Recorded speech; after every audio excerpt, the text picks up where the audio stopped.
Yeah. Para to sa lahat ng umaasa sa gulong, sa araw-araw na biyahe, sa pawis at gutom. Pero eto tayo, lumalaban pa rin. Yeah, umaga pa lang, gulong namin ang alam. Clock kahit maulan, kahit tirik ang araw, walang stop, bike ang puhunan. Hanap buhay sa kalsada, pero bakit parang kami pa ang minamasama? Sabi bawal daw sa highway, baka raw delikado, pero sa abusan namin mas delikado. Pag walang biyahe bro, hindi nila alam kung paano kami mabuhay, kung saan kukunin ang ulam ko. Kami ay pinapalaya sa daan. Bike hustle, araw-araw struggle, pero hindi kami susuko kahit puro trouble. Kahit bawal sa highway, sa tabi kami papasada.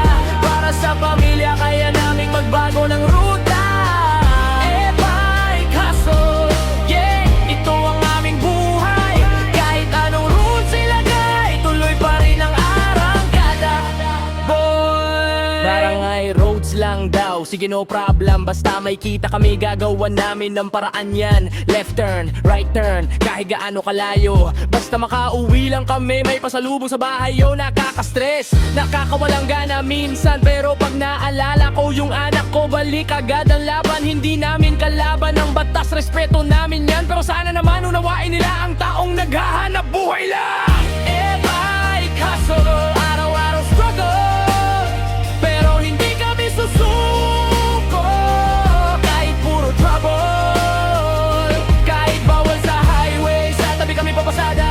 Para sa pamilya, kaya naming magbago ng ruta. Bike hustle, yeah, ito ang aming buhay. Kahit anong rules ilagay, tuloy pa rin ang arangkada.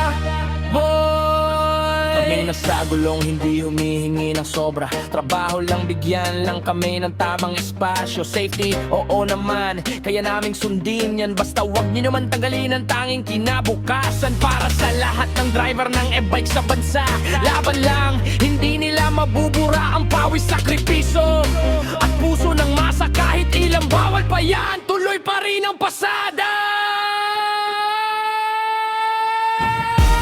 Bike hustle, araw-araw struggle, pero hindi kami susuko kahit puro trouble.